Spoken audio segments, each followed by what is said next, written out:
bien-aimés dans le Seigneur, que la grâce du Seigneur Jésus-Christ, l'amour de Dieu et la communion du Saint-Esprit soient avec vous. Nous sommes très heureux de nous présenter devant vous pour clôturer avec cette série d'enseignements que nous avons débuté il y a quelque temps sur les armes de Dieu. Vraiment de tout mon cœur, je dis que le Seigneur vous bénisse. Ma prière en ce moment pour vous, c'est que le Seigneur puisse nous garder toujours fidèles à lui, afin que lorsque la dernière trompette sonnera, que l'on soit ensemble enlevés pour aller à la rencontre de notre Seigneur Jésus-Christ dans les airs. Comme ça, nous le verrons face à face, nous le verrons tel qu'il est, et nous allons célébrer cet homme que nous avons tant aimé, tant chanté, sans l'avoir vu. Vraiment que le Seigneur vous bénisse. Nous allons sans plus tarder ouvrir nos Bibles.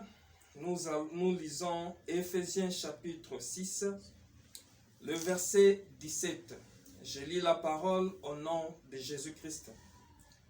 Prenez aussi le casque du salut et l'épée de l'esprit qui est la parole de Dieu. Gloire au Seigneur. Ce sont ces deux armes que nous allons exploiter aujourd'hui. Le casque du salut et l'épée de l'esprit qui est la parole de Dieu. Nous allons commencer par le casque du salut. Gloire à Dieu. Le casque comme arme spirituelle parle du salut. Comme le dit si bien l'écriture que nous venons de lire, le casque du salut. C'est quoi un casque? Le casque, c'est une arme qui couvre et protège la tête. Gloire à Dieu. Le casque couvre et protège la tête. Alors, que symbolise maintenant la tête qui doit être protégée par les casques qui symbolisent le salut? La science nous enseigne que la tête contrôle et dirige tous les corps. C'est-à-dire l'ordre vient de la tête et le corps s'exécute. Gloire au Seigneur. Comme nous venons de dire, la tête contrôle et dirige le corps.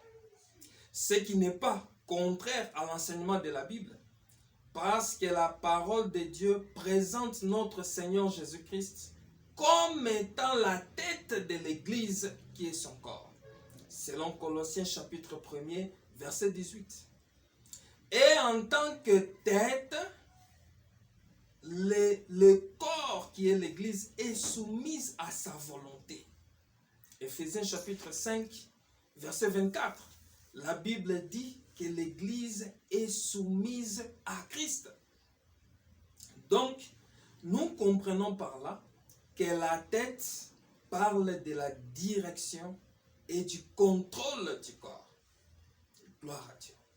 Puisque la tête parle de la direction et du contrôle du corps, elle doit absolument être protégée. Pourquoi il faut protéger la tête? Parce que l'ennemi, le diable, cherche toujours des voies et moyens, des manigances pour prendre la tête, c'est-à-dire prendre le contrôle ou la direction de nos vies afin de pouvoir nous détruire. C'est toujours ce qu'il a fait depuis la nuit des temps.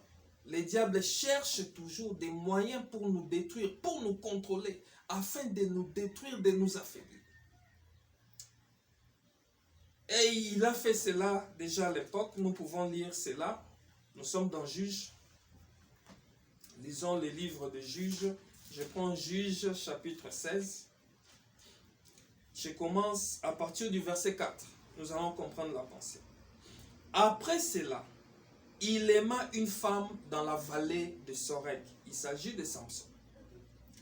Elle s'appelait Delilah. Les princes des Philistins montèrent vers elle et lui dirent: flatte-le pour savoir d'où lui vient sa grande force et comment nous pourrions nous rendre maîtres de lui. Gloire au Seigneur. Vous voyez ce qui se passe ici. le diable, l'ennemi, cherche comment il va se rendre maître de Samson. Prendre la tête, c'est-à-dire prendre le contrôle de Samson. Parce qu'il sait, du point de vue force, il ne pourrait pas vaincre Samson. Samson était trop fort pour les Philistins. Alors, pour l'affaiblir, il fallait chercher un moyen pour se rendre maître de lui. C'est pourquoi ils ont utilisé la femme qui est Delilah. Ils ont dit, va, flatte-le. C'est-à-dire, ils ont utilisé la séduction pour se rendre maître de Samson. Oh Seigneur, prends soin de nous.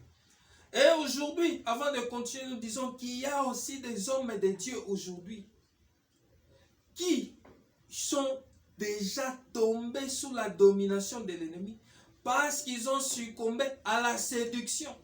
L'ennemi a utilisé la séduction pour se rendre maître d'eux. Et aujourd'hui, tout ce qu'ils font, tout ce qu'ils disent, c'est sous l'inspiration des ténèbres. Parce que l'ennemi s'est déjà rendu maître d'eux. Ils n'ont pas de casque pour se protéger. Voilà, donc je disais que l'ennemi va chercher à contrôler, à nous contrôler, comme ils ont essayé de faire avec Samson. Il dit, séduis-le, flatte-le, pour connaître d'où lui vient sa grande force, afin de se rendre maître de lui. Vous voyez les stratégies de l'ennemi? Il amène la séduction pour se rendre maître de la personne. Et Samson était tombé comme nous connaissons l'histoire. Samson a été séduit par Delilah. Et Samson est tombé sous la domination des Philistins. Voilà. Donc, l'ennemi, pour me répéter, cherche des voies et moyens pour se rendre maître de nous.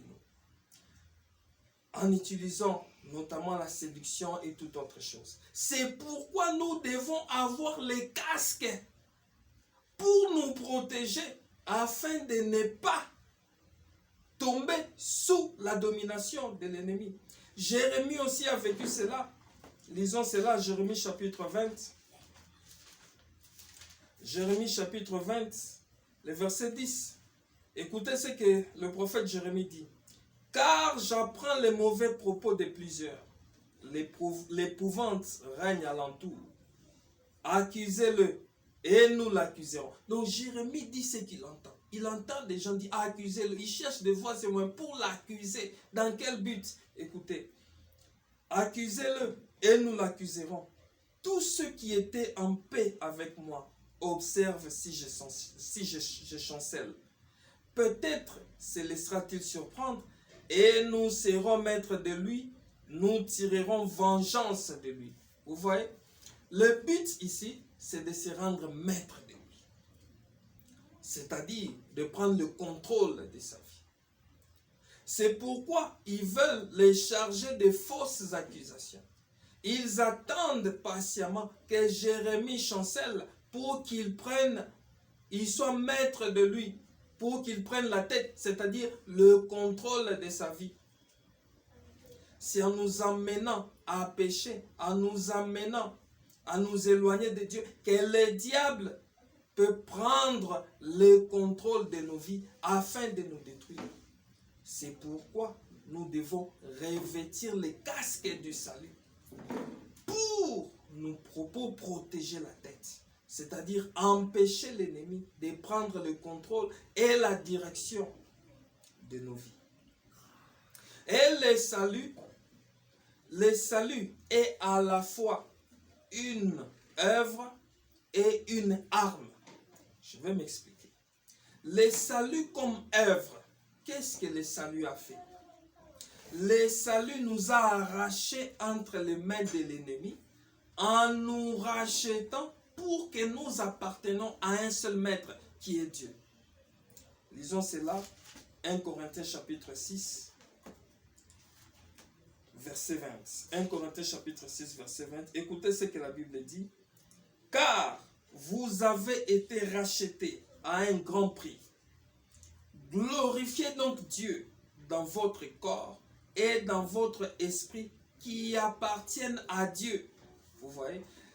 Le salut nous a rachetés. Le salut, c'est une œuvre qui nous a rachetés pour que nous appartenons à Dieu, comme la Bible le dit. Comme la Bible le dit plutôt. Nous avons été rachetés à un grand prix. Mais quel est ce prix? Ce prix du rachat. 1 Pierre chapitre 1, versets 18 à 19. Je lis la parole au nom de Jésus. Vous savez que ce n'est pas par des choses périssables, par de l'argent ou de l'or, que vous avez été rachetés, de la vaine manière de vivre que vous avez hérité de vos pères, mais par le sang précieux de Christ, comme d'un agneau sans défaut et sans tache. Vous voyez le prix du rachat. La Bible dit nous avons été rachetés par le sang précieux de Christ. C'est pour dire que le salut, c'est une œuvre de la rédemption. C'est une œuvre qui nous a rachetés pour que nous appartenons à Dieu. Christ, en versant son sang à la croix, nous a rachetés, nous a sauvés, pour que nous appartenons à Dieu seul. Ça, c'est la première des choses. Maintenant, le salut comme arme nous protège maintenant de toutes les tentatives de l'ennemi à vouloir prendre le contrôle et la direction de nos vies. Comment cela? Parce que le salut nous apporte le pardon. Le salut nous apporte le pardon. Le salut, c'est tout un enseignement. Un enseignement, c'est le salut qui nous apporte le pardon. J'aimerais qu'on lise cela d'abord et puis nous allons expliquer davantage la pensée que nous voulons communiquer. Luc chapitre 1er. Luc chapitre 1er, je prends le verset 77. Écoutez ce que la Bible dit. Afin de donner à son peuple la connaissance du salut par le pardon de ses péchés. Vous voyez? Donc la connaissance du salut nous apporte le pardon des péchés. Vous voyez un peu cela? Lorsque nous écoutons l'évangile du salut, nous croyons à cet évangile du salut. Cela nous apporte le pardon du péché. Vous voyez un peu cela? Et le salut, non seulement nous apporte le pardon du péché, mais le salut nous impose aussi une ligne de conduite. 2 Thessaloniciens, nous allons lire beaucoup d'écritures aujourd'hui pour confirmer ce que nous disons. 2 Thessaloniciens, je prends le chapitre 2. 2 Thessaloniciens chapitre 2 verset 13. Écoutez ce que la Bible dit. Pour nous, frères bien-aimés du Seigneur, nous devons à votre sujet rendre continuellement grâce à Dieu, parce que Dieu vous a choisi dès le commencement pour le salut, par la sanctification de l'Esprit et par la foi en la vérité. Vous voyez ce que la Bible dit? Dieu nous a choisis dès le commencement. Et ce salut doit se manifester comment? Par la sanctification de l'Esprit et la foi en la vérité. C'est-à-dire que le salut nous apporte le pardon et une ligne de conduite qui est la sanctification de l'Esprit et la foi en la vérité. C'est ça la ligne de conduite que nous apporte le salut. Et c'est cela qui nous protège contre toutes les tentatives de l'ennemi à vouloir prendre le contrôle et la direction de nos vies. Pourquoi? Parce que celui qui est pardonné ne peut jamais être conduit et dirigé par le diable.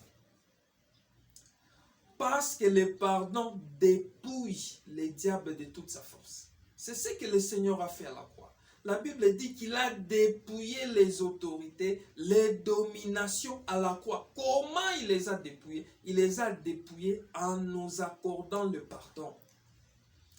Parce que le péché, c'est ça qui donne au diable le droit légal de s'attaquer à nous, de nous détruire, de nous faire du mal. C'est le péché. C'est le péché qui lui permet de nous atteindre. C'est pourquoi à la croix, le Seigneur Jésus nous a accordé son pardon. Puisque nous sommes pardonnés, comment le diable va-t-il encore nous atteindre? Il n'a plus aucun moyen, aucune possibilité de nous atteindre parce que nous sommes pardonnés. Ce qui lui donnait la possibilité, la capacité de nous détruire n'est plus là, a été ôté par l'agneau de Dieu qui est Christ. Vous voyez un peu cela? C'est pourquoi le salut, quand il nous apporte le pardon, c'est-à-dire empêche le diable, dépouille le diable de sa force. Donc il est incapable maintenant de prendre le contrôle de nos vies, de nous diriger et de nous détruire. Gloire à Dieu, parce que le casque qui est le salut nous apporte le pardon. Le casque qui est le salut nous impose une ligne de conduite qui est la sanctification et la foi en la vérité. Et cela dépouille totalement l'ennemi, l'empêche de nous atteindre. Que le Seigneur soit béni. Nous allons maintenant toucher aussi la parole, l'épée de l'esprit, qui est la parole de Dieu. L'épée, c'est quoi déjà? L'épée, c'est une arme à la fois défensive et offensive qui nous permet d'attaquer l'ennemi. Gloire au Seigneur. C'est ça l'épée. Et l'épée de l'esprit, c'est la parole de Dieu. Amen. Donc, comme je disais, l'épée, c'est la parole de Dieu. Et l'épée symbolise aussi le jugement. Gloire à Dieu. Nous allons lire cela dans Romains chapitre 13. Je prends le verset 4. La Bible dit ceci: le magistrat est serviteur de Dieu pour ton bien. Mais si tu fais le mal, crains. Car ce n'est pas en vain qu'il porte l'épée, étant serviteur de Dieu pour exercer la vengeance et punir celui qui fait le mal. Gloire au Seigneur. La Bible dit que le magistrat tient l'épée. Je ne sais pas si vous allez dans le parquet, vous verrez aucun magistrat avec une épée physique comme ça. L'épée dont il est question, c'est le jugement. Les jugements qui rendent le magistrat. C'est une épée. Gloire au Seigneur. Et l'épée de l'esprit qui est la parole, comme nous l'avons dit, c'est aussi tout un jugement. La Bible le confirme. Dans Marc chapitre 16, verset 16. La Bible dit ceci: celui qui croira sera sauvé. Celui qui ne croira pas sera condamné. Gloire au Seigneur. Celui qui croit sera sauvé, ça veut dire qu'il est acquitté. Vous voyez? Et celui qui ne croit pas est condamné. Donc, le jugement rend deux décisions. Il y a l'acquittement et il y a la condamnation. C'est pourquoi celui qui croit est sauvé. Ça veut dire qu'il est acquitté. Mais celui qui ne croit pas est condamné. Vous voyez maintenant le jugement de la parole, qui est l'épée de l'esprit. Donc l'épée de l'esprit peut donner la vie, qui est l'acquittement, et cette épée peut donner la mort, qui est la condamnation. C'est pourquoi en tant que soldat de Jésus-Christ, il faut faire très attention au maniement de l'épée de l'esprit. Il ne faut pas négliger la formation, l'étude ou la connaissance de la parole de Dieu, parce que la vie et la mort spirituelle en dépendent. C'est très important. Il faut faire très attention au maniement de l'épée, c'est-à-dire à la manière dont nous utilisons, nous appliquons la parole de Dieu. Il faut faire très attention. Elle peut donner la mort et elle peut donner la vie. Les deux jugements de la parole. Gloire au Seigneur Jésus-Christ. Comme nous disons que l'épée comme jugement peut aussi, plutôt l'épée comme jugement condamne nos ennemis et cette épée qui est l'esprit, qui est la parole, livre aussi nos ennemis entre nos mains. Nous pouvons lire cela pour comprendre. Nous sommes dans Juge chapitre 7. Nous allons lire et nous allons expliquer. Juge chapitre 7, je vais prendre le verset 13 et le verset 14. Je lis au nom de Jésus-Christ. Juge 7, 13, 14. Gédéon arriva, et voici un homme racontait à son camarade un songe. Il disait, j'ai eu un songe, et voici un gâteau de pain d'orge roulé dans le camp des Madians. Il est venu heurter jusqu'à la tente, et elle est tombée. Il a retourné sens dessus-dessous, et elle a été renversée.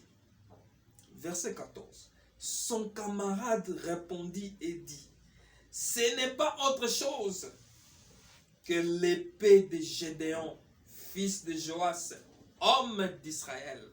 Dieu a livré entre ses mains Madian et tout le camp. Gloire au Seigneur. Qu'est-ce qui se passe dans cette histoire? Israël était en guerre contre Madian. Parce que Israël, à cette époque, était sous la domination des Madianites. Alors, Israël devait sortir de cette domination. Ils ont crié à l'Éternel et l'Éternel a suscité un homme qui est Gédéon. Et en ce moment, Gédéon se préparait déjà pour se mettre en position de bataille pour combattre Madian. Alors, pour fortifier le cœur de Gédéon, Dieu a dit à Gédéon, descends dans les camps des Madians, va les espionner. Tu vas entendre des choses qui vont te fortifier. Alors Gédéon est descendu dans les camps des Madians pour les espionner.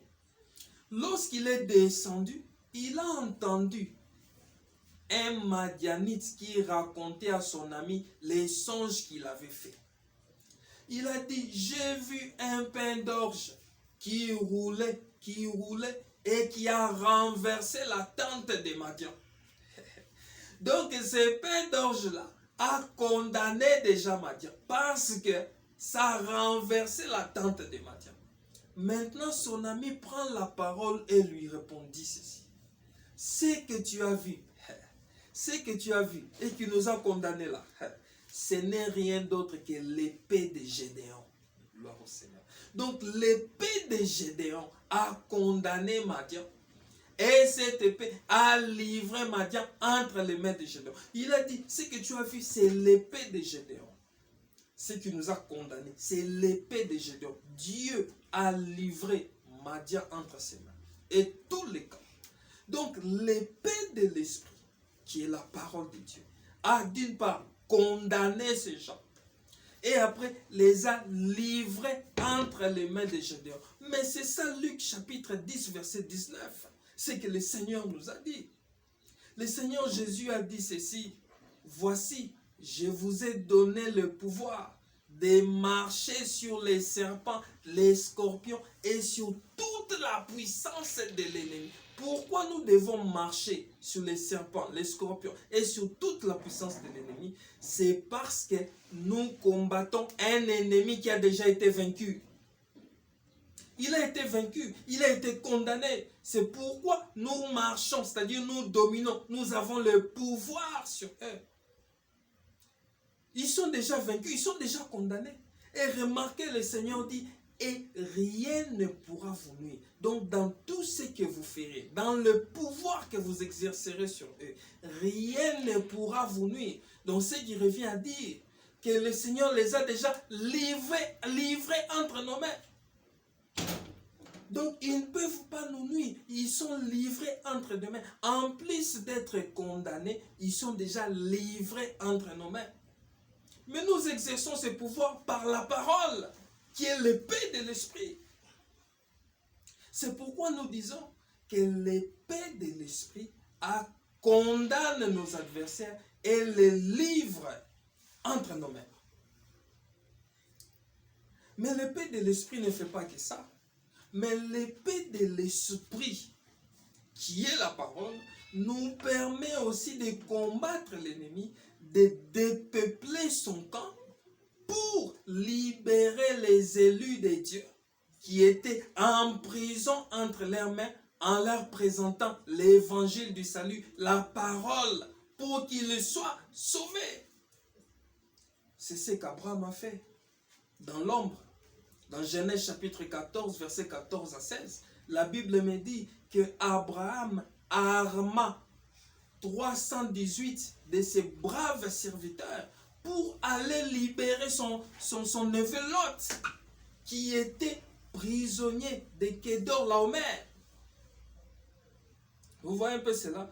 Il arme, c'est pourquoi nous aussi, nous devons nous armer de l'épée de l'esprit, qui est la parole de Dieu, pour libérer les élus qui sont encore prisonniers de l'ennemi en leur présentant la parole, l'évangile du salut, pour qu'ils soient sauvés. Gloire au Seigneur. Avant de chuter et de conclure, j'aimerais faire une différence entre l'épée qui est la parole et la ceinture qui est la vérité, qui est aussi la parole. Parce que la vérité, c'est aussi la parole. Selon Jean chapitre 17, verset 17, si je ne me trompe pas, la Bible dit « Ta parole est la vérité ». Donc l'épée de l'esprit, c'est la parole. Et la ceinture qui est la vérité symbolise aussi la parole. Mais quelle différence on peut faire entre les deux? Nous allons donner deux différences en lisant deux écritures. Premièrement, nous allons lire Psaume chapitre 119. Psaume chapitre 119, le verset 105. Psaume 119, verset 105. Je lis la parole au nom de Jésus-Christ. Ta parole est une lampe à mes pieds et une lumière sur mon sentier. Gloire au Seigneur. Ici, la Bible nous dit que la parole, c'est une lampe et la même parole, c'est une lumière. Vous voyez, la parole, la seule parole, elle est à la fois une lampe et une lumière. Or, nous savons que la lampe porte la lumière. Gloire au Seigneur. C'est la lampe qui porte la lumière. De même, c'est la ceinture qui porte l'épée. Gloire au Seigneur. Donc, la lampe qui porte la lumière, c'est la ceinture qui porte l'épée du guerrier. Gloire au Seigneur. Donc, l'épée, la lampe, c'est l'image de la ceinture. C'est l'image de l'écriture, le logos. Et l'épée, c'est l'image, plutôt, la lumière, c'est l'image de l'épée, la révélation. Et c'est l'image de l'esprit de l'écriture. Donc, nous avons l'écriture et nous avons la révélation ou l'explication. C'est pour dire que l'épée que je brandis, l'épée de l'esprit, la parole, la révélation que je présente, doit avoir une source. C'est tiré quelque part. Ça doit être tiré dans les Écritures. Je ne peux pas sortir une révélation en dehors des Écritures. La révélation que nous portons, nous présentons, doit avoir une base scripturaire, doit être assise dans les Écritures. Peu importe la révélation que tu nous présentes, si cela n'est pas logé dans les Écritures, nous allons rejeter cela. C'est pourquoi on voit la ceinture qui porte l'épée. Donc l'épée qui sort, c'est la révélation qui est tirée toujours des Écritures. Cette révélation qui est tirée des Écritures explique les Écritures. Gloire au Seigneur. Ça, c'est la première pensée. Nous voyons la vérité, la ceinture comme étant la lampe ou l'écriture et l'épée comme étant la lumière ou la révélation. Parce que la Bible dit dans Psaume 119, verset 130, c'est la révélation de tes paroles est claire. Donc si la révélation est claire, c'est que c'est une lumière. Gloire au Seigneur. Là, c'est la première des choses. La deuxième des choses, nous allons dans Jean chapitre 8. Nous allons prendre le verset 32. Parce que nous croyons que l'évangile, c'est comme la tunique de Joseph, qui a plusieurs couleurs. Donc nous allons changer un peu de couleurs. Je suis dans Jean chapitre 8, verset 32. Écoutez ce que la Bible dit. Vous connaîtrez la vérité et la vérité vous affranchira. Gloire au Seigneur.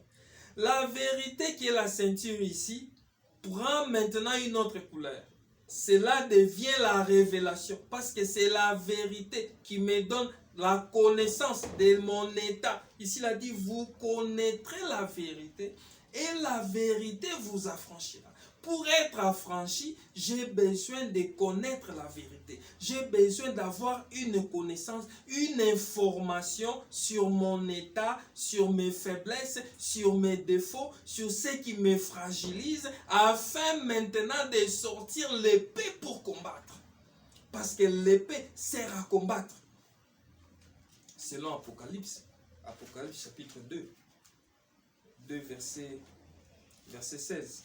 Lisons un peu cela. Apocalypse 2, verset 16. La Bible dit ceci. Je prends cette pensée. Répands-toi donc, sinon je viendrai à toi bientôt et je les combattrai avec l'épée de ma bouche. Gloire au Seigneur. Il dit, je les combattrai avec l'épée de ma bouche. L'épée de ma bouche, c'est ça la parole, l'épée de ma bouche. C'est-à-dire que la vérité, c'est-à-dire me donne la connaissance, une information sur mon état, sur mes faiblesses, sur mes défauts. Et puis, je vais brandir maintenant l'épée de l'esprit qui est la parole pour combattre le mal qui est en moi, pour combattre les défauts qui est en moi, pour combattre ce qui me fragilise, l'impudicité, l'ivrognerie, toutes ces choses, je les combats avec l'épée de l'esprit qui est la parole. Et nous savons que ce qui accompagne la parole, c'est la prière. C'est une arme qui accompagne l'épée qui est la parole. Donc à travers la parole, l'épée de l'esprit, nous combattons les mal aussi qu'il y a en nous. Tous les mal, ce qui nous fragilise, ce qui nous empêche de nous présenter devant Dieu. Nous les combattons afin de nous purifier devant le Seigneur. Voilà le rôle de l'épée. Comme nous l'avons déjà dit, pour chuter, nous disons que l'épée de l'esprit est une arme offensive et défensive qui nous permet de combattre l'ennemi.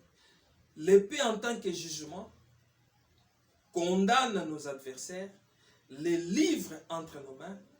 L'épée nous permet de dépouiller, de dépeupler les camps de l'ennemi, de libérer les élus de Dieu qui sont encore sous l'emprise de l'ennemi en leur présentant la parole de la vérité, l'évangile du salut pour qu'ils soient sauvés. Et l'épée de l'esprit nous permet aussi de combattre le mal qui est en nous après avoir reçu la connaissance de la vérité. Avec l'épée de l'esprit qui est la parole, nous combattons tous les mal qui est en nous, que ce soit l'ivrognerie, l'impudicité, tout ce qui nous fragilise, nous empêche de manifester ou de vivre la gloire de Dieu. Nous les combattons avec l'épée de l'esprit, bien sûr, accompagnée par la prière. C'est avec cela que nous combattrons afin de nous purifier et être agréables à notre Seigneur Jésus-Christ. Vraiment, que le Seigneur vous bénisse, que la grâce et la paix de Dieu vous comblent. Soyez bénis, partagez la vidéo et abonnez-vous. Que le Seigneur vous bénisse. Amen. Ciao.